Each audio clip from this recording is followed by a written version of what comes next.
Bonjour YouTube, aujourd'hui on se retrouve pour quelque chose d'assez particulier, une vidéo qui change un petit peu de ce que j'ai l'habitude de faire, des vidéos récurrentes on va dire sur mon profil, puisqu'en ce début d'année 2024, il y a plein de livres qui étaient déjà présents dans ma pile à lire de 2023, même certains qui étaient déjà présents dans la pile à lire de 2022 d'ailleurs. Et parmi tous ces livres, il y en a plein que je veux absolument lire en 2024 et donc que je mets en priorité dans mes lectures 2024. Et donc cette vidéo est tout simplement là pour vous présenter les livres que je veux absolument lire en 2024.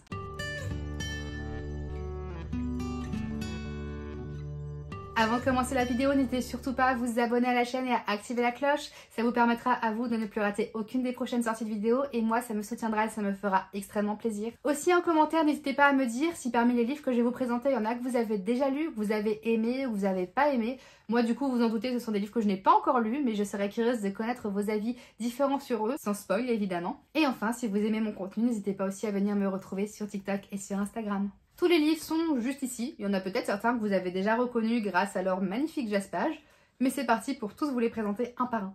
Et attention, restez bien jusqu'à la fin parce qu'il y a des pépites. Pour commencer aux éditions Rajo, 6 couronnes écarlates, écrit par Elisabeth Lim. C'est un livre déjà qui est magnifique et très beau et dont j'attendais la traduction avec beaucoup d'impatience et j'étais extrêmement heureuse quand j'ai appris qu'il allait être traduit. Mais voilà, je l'ai toujours pas lu. Je l'ai acheté. Je l'ai précommandé, je crois, un mois avant sa sortie, au moment où le jour où la maison d'édition a annoncé sa sortie. Et du coup, je l'ai lu le jour de la sortie, mais je ne l'ai toujours pas lu depuis. Je ne sais pas pourquoi, tout simplement parce qu'il y a d'autres livres que j'ai voulu lire avant. Mais j'ai absolument envie de le lire cette année, surtout que le tome 2 devrait pas tarder à sortir.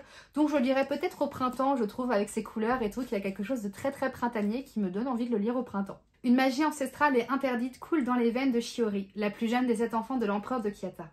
Elle découvre que sa belle-mère en est dotée elle aussi. Pour l'empêcher de dévoiler son secret, la reine sans nom lui lance un sortilège. Elle transforme ses 6 frères en grues et l'avertit que pour chaque mot qu'elle prononcera, l'un d'eux mourra.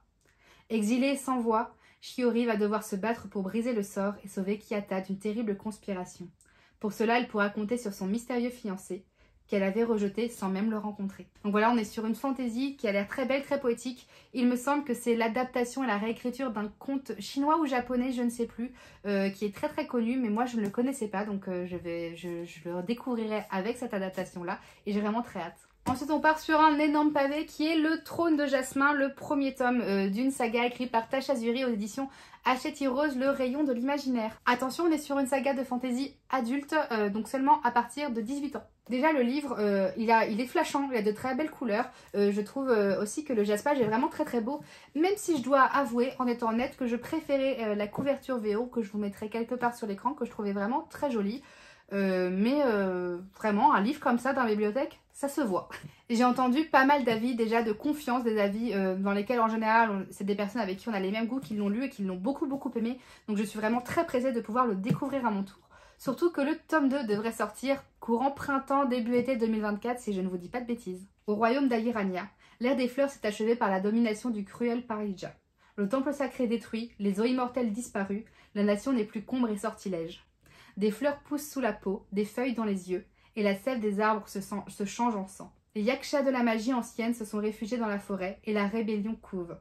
Au cœur de ce chaos, Malini, la princesse Parijati captive, droguée à la fleur aiguille, et Priya, une servante à Irani au pouvoir oublié, crée des liens tissés d'intérêts contradictoires, d'attirances interdites, et d'enjeux de pouvoir secret.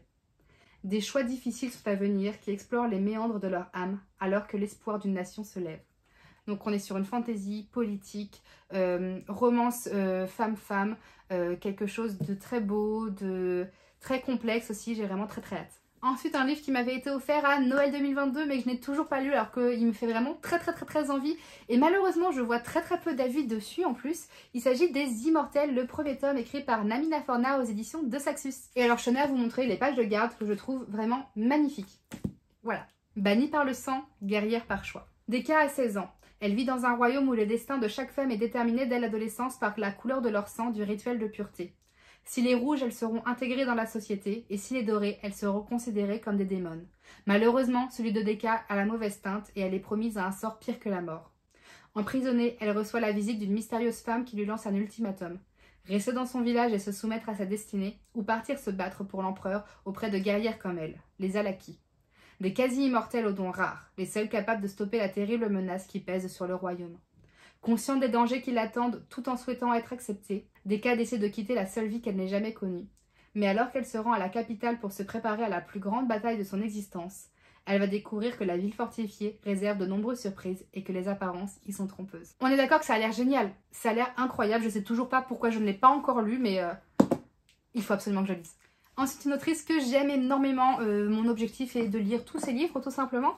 Et donc il y a une trilogie que je n'ai pas encore commencé d'elle, il s'agit de Shade of Magic qui est du coup écrit par Victoria Schwab, V.I. Schwab, aux éditions Lumen, et on a ici le premier tome d'une trilogie, sachant qu'il y a une trilogie séquelle aussi dont le premier tome est déjà sorti en France, donc il faut vraiment déjà que je commence par lire la première trilogie. Quel est le dernier des magiciens de sang? Des sorciers capables de voyager d'un monde à l'autre. Des mondes, il y en a 4, dont Londres est à chaque fois le cœur et l'âme.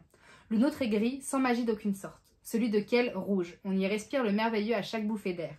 Le troisième est blanc. Là, les sortilèges se font si rares qu'on s'y tranche la gorge pour une simple incantation. Le dernier est noir, noir comme la mort, qui l'a envahi quand la magie a dévoré tout ce qui s'y trouvait, obligeant les 3 autres à couper tout lien avec lui. Depuis cette contagion, il est interdit de transporter le moindre objet entre les univers. C'est malgré tout ce que Kel va prendre le risque de faire, histoire de défier la famille royale, qu'il l'a pourtant adopté comme son fils. À commencer par le prince Rai, son frère pour qui il donnerait par ailleurs sa vie sans hésiter. Mais à force de jouer avec le feu, il finit par commettre l'irréparable. Il emporte jusque dans le Londres gris une pierre noire comme la nuit, qu'une jeune fille du nom de Lila décide, sur un coup de tête, de lui subtiliser. Pour elle comme pour lui, pour leurs 2 mondes à vrai dire, le compte à rebours est lancé. Ensuite, une saga qui est très connue. Moi, pour l'instant, je n'ai vu que la série, mais j'ai vu les 2 saisons déjà plusieurs fois, y compris le préquel, et j'aime vraiment beaucoup. Il s'agit des Bridgerton, la chronique des Bridgerton, plutôt écrite par Julia Quinn aux éditions J'ai lu.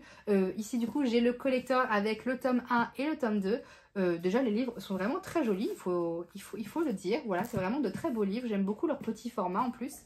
Et donc, vu que c'est une série que j'aime beaucoup, que c'est une lecture romance, un peu fiction historique romance, le mélange des deux qui change de mes fantaisies habituelles, c'est le genre de lecture devant lequel il doit être agréable de se poser.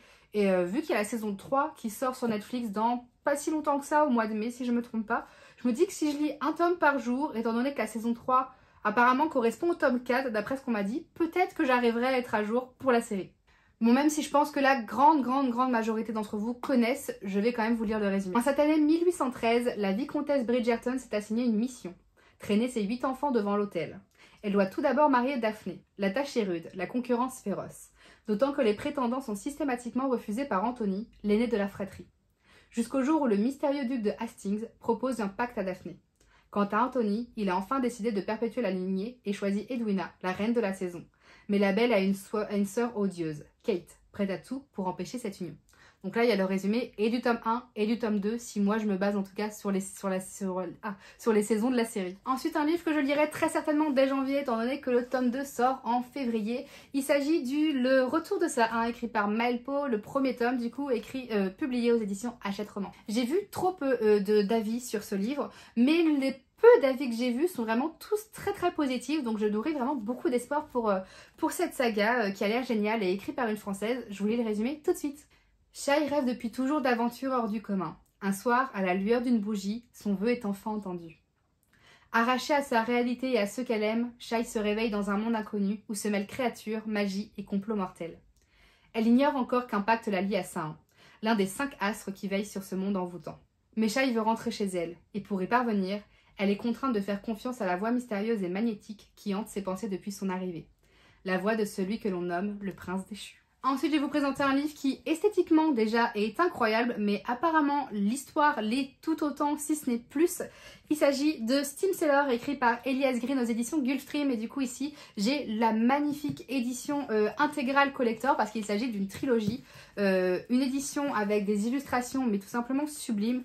On est vraiment sur un bijou d'édition. Voilà, le livre est somptueux. En plus des 3 tomes principaux, il comporte des nouvelles supplémentaires, des correspondances entre les personnages et plein de surprises. Donc j'aimerais au moins pouvoir commencer cette saga. Je me fixe pas trop comme objectif de terminer la trilogie en 2024, mais au moins de l'avoir commencé. Alors du coup, je vais vous lire le tout petit texte qui est à la fin du livre. C'est pas vraiment le résumé du premier tome, mais histoire de vous donner une idée de l'ambiance et de ce qui se passe à l'intérieur de ces romans. Laissez-vous porter par les vents à bord de l'héliotrope pour un voyage inoubliable. Des îles suspendues jusqu'aux profondeurs de la terre, accompagné de son équipage de pirates aux côtés de la jeune Prudence, à la recherche de la mystérieuse cité impossible des alchimistes et de leurs secrets oubliés. Donc voilà, on est sur de la piraterie, fantasy, un côté un petit peu steampunk, alchimiste, etc. Ça fait beaucoup penser là comme ça, avec le design et le résumé, à La Planète au Trésor, le dessin animé, donc ça a l'air trop bien. Ensuite, un livre que beaucoup de personnes ont déjà lu, ont déjà entendu parler, connaissent déjà. Il s'agit d'ailleurs pas juste d'un livre, il s'agit d'une trilogie entière. Il s'agit de Grisha. Ici, j'ai l'intégrale de 1000 pages qui, me semble, avait été publiée à France Loisirs. Le livre est assez dense, avec des pages assez fines, c'est-à-dire que là, il y a 1000 pages. On dirait pas, je suis d'accord. Donc je pense que vous avez tous plus ou moins entendu parler de la saga Grisha, une saga de fantasy très connue qui a même été...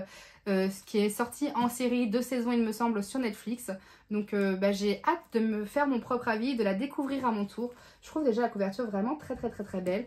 Donc comme pour Steam Sailor, je me dis pas de finir la trilogie en 2024, mais au moins de la commencer. Ombre, guerre et chaos. Un royaume envahi par les ténèbres, une élite magique qui se bat sans relâche contre ce mal, des citoyens envoyés en pâture aux créatures qui peuplent le Shadowfold, parmi eux Alina Starkov. Espoir, destinée et renouveau, l'avenir de tous repose sur les épaules d'une orpheline qui ignore tout de son pouvoir, l'invocatrice de lumière.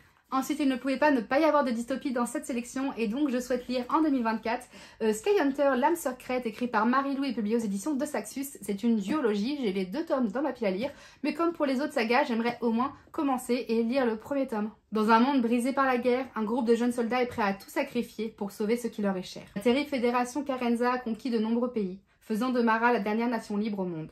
Les réfugiés fuient vers sa frontière pour échapper à un sort bien pire que la mort.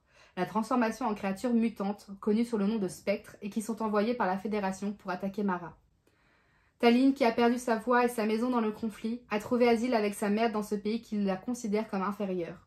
Elle fait malgré tout partie de la force d'élite de Mara, les abatteurs, chargés de contenir la menace des spectres. Mais au fur et à mesure que le nombre de créatures augmente, la défaite semble inéluctable.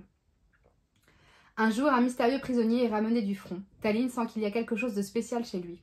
Est-il un espion de la Fédération ou bien l'arme qui permettra de tous les sauver? Ça a l'air trop bien. Ensuite, un livre qui rejoint un petit peu le problème que j'avais eu avec Sikoran Écarlate. Enfin, c'est pas vraiment un problème. C'est-à-dire un livre dont j'attendais la traduction avec beaucoup d'impatience, mais que je n'ai toujours pas lu depuis sa sortie. Et il est sorti depuis quasiment un an. Il s'agit de Twin Crowns, le premier tome écrit par Catherine Doyle et Catherine Weber aux éditions Bayard. Voilà, je l'ai toujours pas lu alors que j'attendais sa traduction. Mais en fait, je pense que je l'ai pas lu parce qu'au moment de sa sortie, il a fait beaucoup de bruit. Et en fait, j'ai un petit peu fait une overdose du livre où je me suis dit, je vais attendre parce que je vais avoir peur après que mes espérances soient trop grandes par rapport à tout ce que je voyais. Donc je vais laisser un petit peu tout ça redescendre, retomber avant de me décider à le lire. Donc là, on est à peu près un an après. Je pense que ça y est, c'est bien retombé. Et donc 2024, ce sera l'année où je vais le lire. Et peut-être même que je lirai aussi son tome 2 d'ailleurs. On ne peut pas détruire la magie, elle retrouvera toujours son chemin. Vren Greenrock s'est préparé toute sa vie à usurper la place de sa sœur jumelle et monter sur le trône d'Eana. C'est le seul moyen de mettre fin à la guerre contre les sorcières qui l'ont élevée. Rose Valart, elle, s'apprête à devenir reine, épouser le prince du royaume voisin et s'assurer un allié dans la lutte contre la magie. Dans ce duel animé par la vengeance où les secrets se révèlent et les amours impossibles fleurissent, qui obtiendra le pouvoir. Ensuite, lui, je pense que vous l'avez vu parce qu'il y avait le titre en gros sur la vidéo d'apparu. Il s'agit de Babel, écrit par R.F. Kwang aux éditions de Saxus. Alors déjà, le livre est somptueux, je vous l'ai déjà présenté dans mon book haul, donc je vous laisserai aller voir mes vidéos book haul pour le voir un petit peu en détail. On est sur un livre dont j'ai beaucoup entendu parler, notamment par les personnes qui lisent en VO, notamment par les comptes BookTok, Bookstagram, etc. en VO. Donc j'ai vraiment beaucoup d'espérance pour ce livre qui a l'air d'être beau, de faire passer de très beaux messages, d'être assez contemplatif quand même. On est sur de la Dark Academia, donc c'est généralement assez contemplatif, mais j'ai trop hâte de le lire. 1828, un jeune orphelin chinois est recueilli à Canton par un professeur et conduit à Londres. Rebaptisé Robin Swift, le jeune garçon consacre ses journées à l'étude des langues dans l'optique d'intégrer le prestigieux Institut Royal de Traduction à l'Université d'Oxford, plus connu sous le nom de Babel. Berceau de l'argentogravure, les étudiants y exploitent le sens perdu des mots à l'aide de barres d'argent enchantées. Dès ses premiers jours à Oxford, Robin prend conscience que ses travaux confèrent à l'Empire britannique une puissance inégalée et servent sa soif de colonisation, au détriment des classes défavorisées de la société et de ses territoires. Servir Babel revient donc à trahir sa propre patrie d'origine. Peut-il espérer changer Babel de l'intérieur ou devra-t-il sacrifier ses rêves pour faire tomber cette institution? Ensuite, on est de nouveau sur un livre que j'avais eu à Noël 2022 en cadeau. Il s'agit de Beast of Prey de Ayana Gray aux éditions de Saxus, le premier tome que la chasse commence. On est là sur un livre que je trouve vraiment magnifique. J'adore notamment le hardback que je trouve vraiment très original. Il n'y a pas ce côté... il change de ce qu'on peut voir où d'habitude il y a le titre et tout. J'aime énormément l'illustration que je trouve sublime. Ça a l'air d'être totalement ce que j'aime. Les avis de confiance que j'ai pu lire sont très positifs. Même si là encore on est sur un livre dont je n'ai pas vu beaucoup de chroniques et c'est dommage. Mais moi j'ai très hâte de le lire même si je l'ai toujours pas lu. Peut-être que tout simplement il n'y a pas beaucoup de chroniques parce que les gens sont comme moi et qui lisent les livres 2 ans après. Kofi, une jeune fugitive qui possède un mystérieux pouvoir, et Ekon, un futur guerrier qui veut prouver sa valeur, décide de former une alliance singulière pour traquer le légendaire Shetani, un monstre qui menace leur ville depuis près d'1 siècle. Ensemble, ils entrent dans la grande jungle, un monde imprégné d'une magie sauvage et d'indicibles dangers. La chasse commence, mais il devient rapidement difficile de savoir qui sont les chasseurs ou les chassés. Ça a l'air trop bien. Et enfin, pour terminer, alors lui je l'ai mis en dernier tout simplement parce que je sais que je le lirai en 2024 étant donné que c'est ma lecture actuelle. Il s'agit de Fleur de Caux écrit par Laetitia Danaé aux éditions Hachette Roman, le premier tome. Et d'ailleurs le tome 2 est d'ores et déjà sorti. Dans le royaume de Sangaré, la magie est réservée aux hommes, mais Oko est une jeune femme spéciale, elle parle le langage des fleurs. Quand elle apprend que le grand sorcier Sumaoro, envoûteur à la cour, cherche un aspirant, Oko s'enfuit pour tenter sa chance et accéder à un monde meilleur.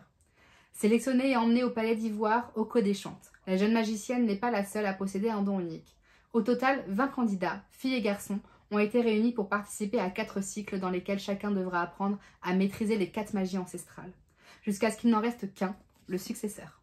Donc pour l'instant, j'ai vraiment lu très peu. Là, vous pouvez le voir, je suis à la page 41, début du chapitre 5. Donc je ne peux pas encore vous faire d'avis dessus. Mais en tout cas, l'ambiance pour le moment est vraiment bien. Et le résumé fait vraiment très envie. Donc voilà pour tous les livres que j'avais déjà dans ma palle en 2023, que j'ai vraiment très hâte de lire en 2024. N'hésitez surtout pas à me dire en commentaire si dans le lot il y en a que vous avez déjà lu et si vous les avez aimés ou pas aimés, ou au contraire si je vous en ai fait découvrir certains que je vous ai donné envie de lire. Sur ce, n'hésitez pas à vous abonner à la chaîne et à activer la cloche pour ne plus rater aucune des prochaines sorties de vidéos. N'hésitez aussi surtout pas à lâcher un petit j'aime, ça fait toujours plaisir. Et sur ce, je vous souhaite une très belle journée et de très belles lectures.